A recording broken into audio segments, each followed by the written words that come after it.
Hi, and welcome to Answers News for September the 13th, 2018. And I'm joined here by our special panel today because both Ken and Bodie have decided they needed to travel and go elsewhere. And so we're going to have a little bit of a different format today for those of you that normally join us. Dr. Nathaniel Jeanson, who's a geneticist here at Answers in Genesis, he is going to be talking about a debate that he did just recently online with an atheist, and so we wanted him to kind of give a report about that. And then Dr. Tommy Mitchell, he was here Monday, so they have to fill in when the other peeps are gone. And so we'll be talking about some of that here in just a little bit. And I am on Facebook, on Ken Ham's page. We're also on the Answers in Genesis Facebook page, as well as the YouTube Answers in Genesis channel. And so, of course, because Tommy's on here, I must show pictures of his granddaughter. Judy. Right? That's right. That's the agreement. That's so my this sweetheart. is Judy. How old is Judy? She's 11 months. 11 months old. 11 months old. And what does she refer to you as, Tommy? I'm Donk. Well, she doesn't talk yet, but I'm the Donk. He is the donk, and so he's also the baby whisperer. So whenever Judy can't sleep, I got that. I got that duty. He's got the magic touch there. So, I got it. And so if you want more pictures of Judy, thousands more. MySweetJudy.com. MySweetJudy.com. So he's got a whole website devoted to it, people. And we're just getting started, too. And she is a cutie. She really is. Now, I also wanted to mention we are having a women's conference coming up next spring. It'll be April 5th and 6th, 2019 at Ark Encounter. So we're building a 2,500 seat auditorium there. And so I encourage all the ladies to come out. This particular conference will be themed Sacred, Embracing God's Design for Sexuality. And so we have a number of speakers. I'll be speaking there, Ken Ham, Heidi St. John, June Hunt. We'll have Fernando Ortega for some of the music. So if you're familiar with those people, I know you'll enjoy it. It's going to be a really great conference. 2 days. Your family can get into the Ark and the Creation Museum for 20% off during that time. You can get in for free. So you can make really a whole vacation out of that and come here for some really great teaching. All right, so first up, I should introduce, we have a live studio audience here, so make yourselves known. Come on, there we go. All right. It's a busy day here at the museum. I went out one time and I'm like, whoa, I can't walk out here. So it's been busy. So Dr. Jeanson is going to talk to us a little bit about a debate that he did, was it last week? Mm-hmm. Yeah, last week with Dr. Herman Mays, and he was at Marshall University. And so this is just kind of a screenshot of a debate they did on non sequitur. And so I'm going to turn it over to him and let him talk a little bit about the setup, how this came about, why they did this, and kind of what the outcome was. Yes, thank you. So if you look at the history of the creation-evolution debate, going back about 40 years, Henry Morris, Duane Gish, if you know these names, you know they did hundreds of debates back in the day. And over time, their evolutionary opponents eventually said, we're not going to do it anymore. This is not worthwhile.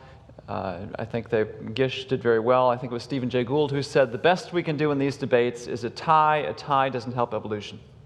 So it's been challenging to find opponents who want to discuss this issue live and debate it. So that changed earlier this year. The non sequitur show is no friend of young Earth creation. No. So it's and I wrote my book. So this book just came out last fall, Replacing Darwin: The New Origin of Species.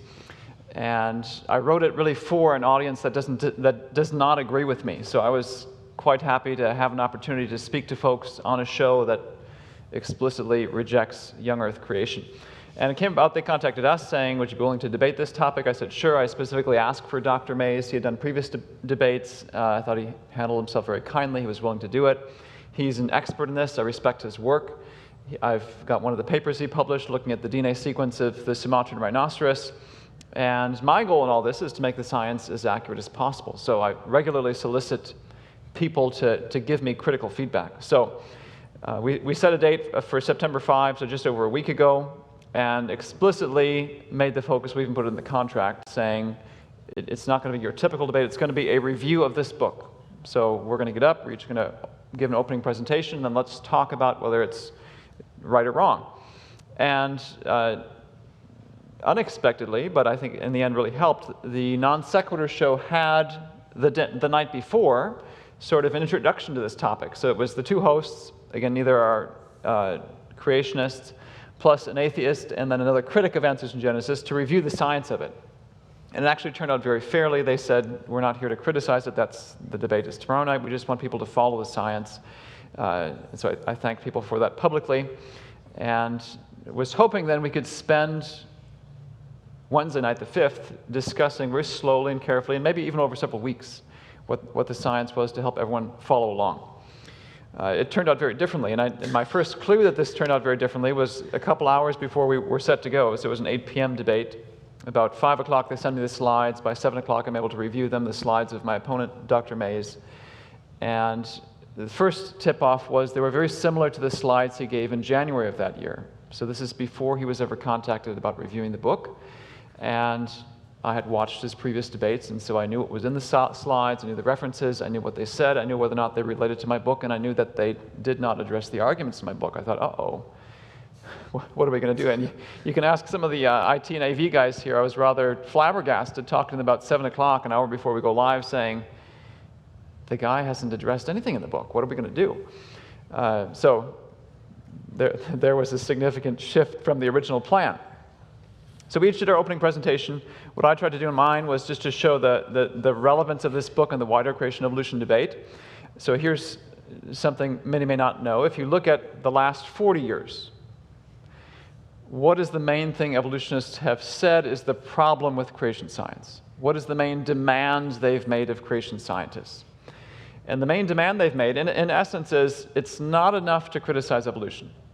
They are well aware that we've lobbed all sorts of criticism of evolution, saying it doesn't work, it doesn't fit the evidence, all these sorts of things over the years. And so they've said that their primary argument against creation has been, that's not enough. If you want a place at the scientific table, you have to give us an idea that we can go out and test in the lab. You can't just say God did it. Give us something we can go in the laboratory, in the field, we can do an experiment to see if it's true or false. And so I went through that history and laid out what makes this book unique is it has these testable predictions. I'm saying this is going to happen. We don't know yet. There's things we have to do in the lab to evaluate, things we have to do in the field to evaluate. There are things that have happened since my book came out last October, about a year ago, that I think are very promising, but that's where I was expecting the debate to go and wasn't prepared for where it did go. Dr. Mays had 3 main points. So one of the challenges, if you watch the debate, is there was an audio delay. We knew this going in. I didn't realize how much it impacted the debate until watching it a second time, and so I remember during the debate thinking I was making a point and thought he ignored it and didn't respond, and well, he didn't hear it, so he couldn't. And you could see the same thing the other way. He made a comment to me, I tried to clarify, oh, that's wrong. Well, he obviously didn't hear me because he'll endorse my very point later. Anyway, so you have a number of those things that render chunks of the debate rather useless. You kind of just have to, like, as you watch it, like I watched it the other day and I was just like, oh, this is so frustrating, like for the technology to kind of get in the way of them being able to have this discussion was frustrating. But you have to kind of get beyond that and just, watch it for what it is. So it's a challenge to follow, but I think there's 3 major points. And by the way, we're going to have an article summarizing this, fairly lengthy, just because it's on a technical subject. You have this audio delay. It's half the debate is this open discussion format that's unstructured, and so you have an audio delay plus no structure, and it gets a little chaotic. So we'll have an extensive write-up of this to try to help clarify some of these points within the coming weeks. So within that hour and a half, hour 45-minute discussion, my opponent, Dr. Mays, really had 3 main points. The first one, and you can see this in the opening 5 minutes of his presentation, is basically he says, I'm incompetent to make my arguments, that I have no training in these fields, I don't have an evolutionary biology degree, these sorts of things. Well, one of the things he said was, he says, well, Dr. Jeanson has a legitimate scientific background, but this is all about his ideological religious agenda. He made that very clear at the outset. Yeah. And then a second claim he makes there, and then you see it brought up again and again in the free open exchange, is that there's many errors of omission. So this is kind of consistent with this first one. He's saying I don't have training in evolutionary biology, and so my book has lots of science, but science that's not relevant to the question, because I'm not going with the mainstream evolutionary practice. And the third claim, which is really the main point of his opening, is that my claims have already been falsified. And this is where he's using, again, a number of these slides from earlier in the year. and papers that I was familiar with, and I knew this was coming, and knew from the outset that this was missing the point. And so one of the reasons I knew it was missing the point is because things he claims, so how do you know that someone is not following your book? When they say, well, your book says this, we've tested it and it's false, and when in fact what they say about my book is the opposite of what my book says. And we'll have a number of these illustrations documented. So one example would be, and he's got about 6 or 7 papers he cites to say that have all tested these claims and disproven them. Never mind that they're all published before 2017. He says, for example, a number of those papers try to say, well, if life occurs in a groups within groups pattern, the technical term is a nested hierarchy, this would falsify creation. Or if there's a certain number of differences, genetic differences between creatures, this would falsify creation. Well, in the book, I explicitly say, and I derive over several pages, an argument for saying, no, from a design creation perspective, you would expect a groups within groups pattern. And so that means most of his arguments there in the opening are a straw man. The first argument he makes, though, the number of genetic differences between kinds, so we would say as young earth creationists, God didn't create species, he didn't create even a genus, he created the horse kind. And so donkeys, horses, zebras are all part of the same kind. They came from a common ancestor and board the ark, this sort of idea. I wish I knew what to expect from a biblical perspective about how many genetic differences should exist between these two. I don't, so you don't find it in the book. Well, one of the papers Dr. Mays cites claims that we do and then says it's wrong. So they basically invent a creationist prediction, then falsify it and say the book has been disproved. So again, I wasn't prepared for an opponent who didn't actually address my arguments. And what I ended up doing during the open free exchange was to use it basically a Socratic method. Ask him questions to try to reveal, no, he's not familiar with the arguments. And I'll discuss this extensively in the article. There's at least one argument he brings up that shows he either doesn't know what's in chapters 8 through 10, so this is a good chunk of the book, or he's deliberately misrepresenting it. Either way, it renders his arguments logically irrelevant. And also, if you think about it, if one of his main points is errors of omission in my book, that's going to be a tough point to make if you can't actually represent what's in the book. So it was unusual the way it played out. So what I said in the debate was he didn't read the book. I've actually got a different perspective now, having watched it again, seeing what the audio delay to some of these things. And after the debate, someone reminded me of an article he had written that I think really explains a lot and makes a tremendous amount of sense of what happened. So Dr. Mays had written an article, a blog post in 2014, in praise of ridicule. And if you read the article, his point is basically, look, I think creation is so ridiculous, it's gone on for so long, it's so unscientific, why waste time trying to argue against it? Just make fun of it. And that's what we see a lot. Yeah. I mean, they don't actually deal with the arguments. They say they want dialogue, but then they say, well, I'm not going to read any of your papers, I'm not going to read any of your stuff, so you can't have a dialogue then about the science. It's just a bunch of ad hom attacks is what it ends up being. And I think this background, had I been more aware of it when I went in and remembered it, I think explains a lot of what happened. So again, I'll document showing how many of his arguments either misrepresent the book, miss the book entirely, or reveal that he's not grasped the heart of it. So that's one observation. The second observation is he's claimed in the show, plus in many places online afterwards, he's writing up articles now to try to refute what I said. The debate continues. He said, I've read the book twice over the summer, taken extensive notes. So is he lying? No, I don't think so. I think what happens is if you have the attitude, it's all, if you have the attitude, this is all ridiculous, there's no point, and I'm just going to treat it with ridicule, you're going to read it in a cursory manner. Yeah. You're going to walk in saying, well, I've heard this all before and we know it's ridiculous, and well, oh, he talks about geography. Well, here's what evolution says about geography and mutations and DNA. Well, you know, this is what evolution says, this is what creation has been saying for years, this is why it's all wrong. So I think in his mind, he honestly believes he's read it because he comes in with the attitude of, 4-year-old attitude. It's all ridiculous, let's just make fun of it. It explains why he starts his presentation saying I'm incompetent and in a sense ridiculing. And if you watch the debate, you'll see his attitude for large parts of it is really condescending and again, consistent with ridicule. Anyway, so what does all this mean? People always want to know, well, who won the debate?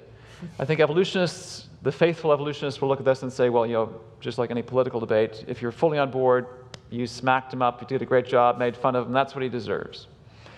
And if I had done that same thing, I think there are creationists who will think that. There are audiences who like ridicule as a debate tool. Some creationists might say, well, you exposed that he was unfamiliar with the arguments, it renders it null and void, so you won. My thought is, in the end, Mays entered with the attitude of ridicule. In other words, he never took the book seriously, and nobody wins when you have an opponent who does that. What I discussed with the hosts the day of, so the guy called me up Wednesday afternoon last week and said, hey, we want to discuss the format for the debate, the day of. And we discussed, I said, it'd really be nice in light of what they had done the night before to try to introduce the science. Why don't we split this debate up? Why don't we have the audience follow? I said, if I'm watching a physics debate and it's two guys talking about high-level math for 2 hours, I'll leave saying, they fought, they disagreed, I learned nothing, waste of time. And my fear was that's how this would turn into. And so, to me, if you just have one person ridiculing, you talk about high-level science, people leave learning nothing, and they're going to think it's a waste of time. Now, he has said he's anxious for round 2. He's put that online. And I'd be quite open to that. If we do another round of ridicule, I don't know that it's going to be productive, but I'd be happy for that. Here's what I think it adds to in the wider debate. So for 40 years, if not longer, evolutionists have said creation isn't science. We shouldn't treat it as science. We shouldn't allow it to be taught as science. And the main reason is it doesn't make testable predictions. This book refutes that. And so far, this is one of at least 2 responses by PhD evolutionists. So far, the only thing evolutionists have done to this book is either ridicule or misrepresent it. So my perspective is, it's okay for evolutionists to say, we reject it because we don't take it seriously. What they cannot say, in light of the events of the past year, is, we reject it because it's not science. So I think it's another step in this decades-long, hundreds of years-long debate. But I'm hoping it'll turn out better in the future, and sadly, I think it's indicative of where the debate is at today. Yeah, yeah. Well, thanks, Nate, for that information. And I watched the debate, and it was interesting to me because the Dr. Mays kind of starts out, obviously a lot of attacks against Dr. Jeanson, but then also calls it. A lot of times they'll say, oh, we're pseudoscience, this is pseudoscience, it's false science, and he actually came up with a different term. He called it quasi-science. He says it's quasi-science. It's sort of science, but not really science, really. And all of that. And it was interesting, too, and maybe Dr. Jeanson can address this in his article, but Mays did say he was not an atheist. So I'm not sure. He didn't say exactly what he was, but he made it clear what he wasn't. And so it is interesting how he's doing that. But I was hoping, again, that he would really dialogue and that he would really look at some of the things that were said in the book. And sadly, like most debates like this, it didn't happen. Yeah. So we'll see what continues with that. All right, we're getting a lot of good comments here on Facebook, on Ken's page. Somebody said they like seeing Judy. So that's a good way. That's a good way to start the show. Let's see. Somebody else said they watched the debate and that they thought Dr. Mays had not read the book. That was the impression that they got from watching it. And so, anyways, to Ohio on here, Illinois, lots of people. So keep putting those comments on. I'll try to multitask as much as possible here. But our next article, or the first article we're going to talk about today is we've discovered a shark that eats plants as a side dish to shellfish. Okay. So this was an interesting article because a shark that eats, that's part at least vegetarian part vegetarian. And apparently this is the bonnet-head shark, which is a relative of the hammerhead, and they found that it's actually eating seagrass. And at first they thought it was accidental ingestion. I'm not sure how you accidentally ingest that much seagrass. I have no idea, but that's what they thought. But it turned out it's not accidental; it's on purpose. Mm-hmm. Yeah, the bonnet-head shark has a gut that looks carnivorous but is acting omnivorous. It means we need to reclassify what it means to have omnivorous digestive morphology. In other words, we didn't expect that. Yeah, I mean, sharks, you know, when you think of a shark, right, we think Right. of Jaws, or we Yeah, think of something they're vicious that's, killers, right? right, big teeth, meat eaters, you know, all of that. And it turns out that while it is eating certainly meat, it's also eating a lot of other things, like the seagrass and its digestive system. And this just goes to show you too, looks can be deceiving. Right? Because it has a digestive system that's set up to actually absorb the nutrients from the grass. From the grass. Right? Right. So it had to be designed that way. Well, in the beginning, man and the animals were vegetarian, so Right.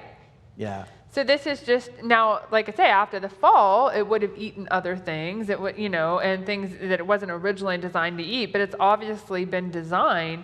That doesn't happen by random chance over eons of time. The ability, I mean, that's very specific enzymes, Very specific enzyme. very specific things to be able to do that. So there's no way that could have happened by chance. So turns out there are omnivorous sharks that are out there. So it's kind of a throwback to the fall, basically. They were shocked. We weren't. Right, exactly. Okay, we would expect that, they would. Right. Okay, so this study, both Dr. Mitchell and I we thought this was very interesting, and we can totally relate. Brown News Censor's gender dysphoria study worried that findings might invalidate the perspectives of the transgender community. So this was a study that was done by a professor at Brown U on transgender youth, and how she basically did a research study, a valid research study, to show that social media and friends can influence teenagers to change their gender identity. Duh. Like, I don't know. I mean, it's good she's doing a research study to actually show this. I think intuitively we all kind of know this, right? That, but this was a study that was actually done, you know, all the appropriate parameters were followed. It was peer reviewed. It was appropriately published. It's published in PLOS One. Right, published in PLOS One. Just all the steps like any other scientific study would have to follow. I mean, it met all the right standards of, you know, the study design and all those things. All the check boxes were checked. Yep. And then they got a conclusion that they didn't like.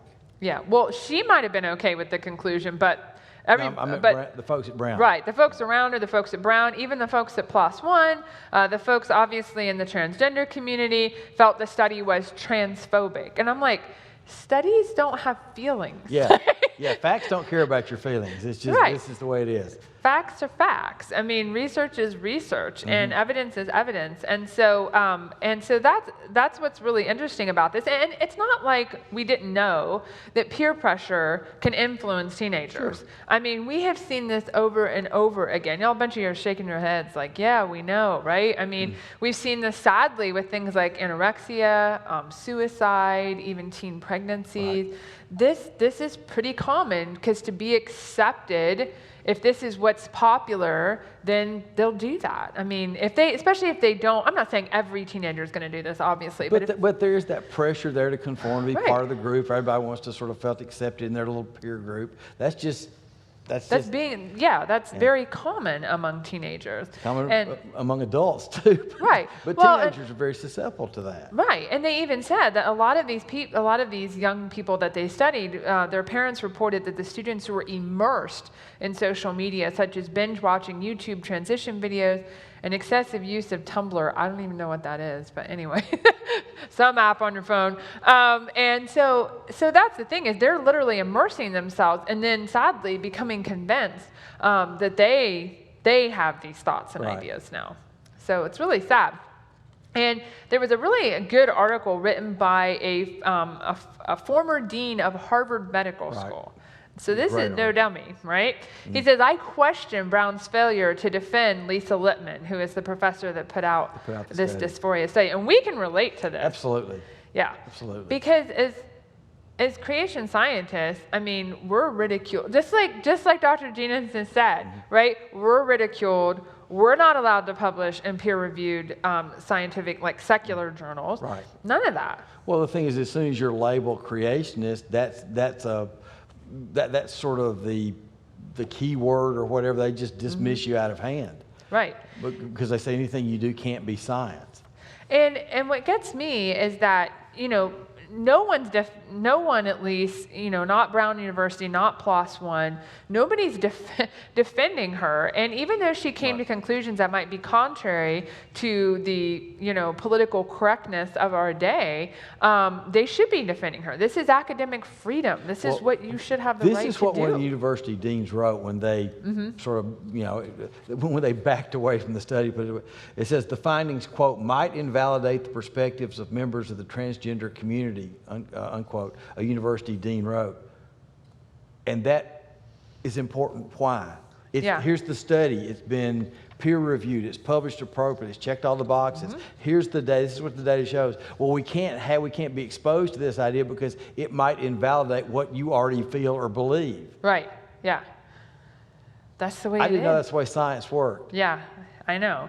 And that's the thing. So what got me about this was, okay, if people have trouble with her study, here's what you do in science, right? If you disagree with if you think the conclusions of her study are wrong, then what you should do is do another study that falsifies and shows her findings are invalid, because that's how science works. Right.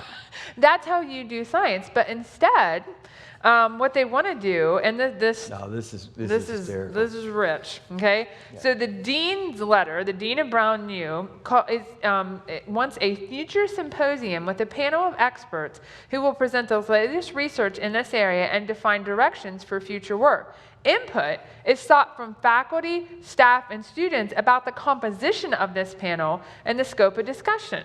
Wait a minute. Yeah. Okay. Why are students giving input on this? They're not experts in that area. I mean, they shouldn't be doing this. And maybe some faculty, sure, that maybe have expertise in that area. But I don't think students should be deciding who composes their expert symposium. That's certainly not their level of expertise. They're at that level, they're still learning what really comprises how you do scientific research, how studies are constructed, how the process works. Right. And you really can't their feelings do not really should not have any impact on any conclusions this symposium might have. Right. Because you deal with the facts. Yes. Yeah. And, well, at least you do except at Brown University. Yeah. And so, like I say, we see this so much with the creation evolution battles, so to speak, that we fight with and we deal with all the time, because we're not allowed, we're censored in that sense. We're not allowed to present any evidence contrary to evolution. If it's contrary to it, it's wrong. Yeah. Right? And that's exactly what's happening here. So academic freedom's going out the door in multiple ways. Sure. So lots of people are commenting on here. Somebody said pandering to the loud minority rather than sticking to the truth. And then, let's see, some people are saying, oh, they're glad they watch Answers News because they learn more here than they ever did in their high school and college science classes. That's good for us. That might be bad for the other places. Plus you see pictures of Judy. But so thanks for the comment.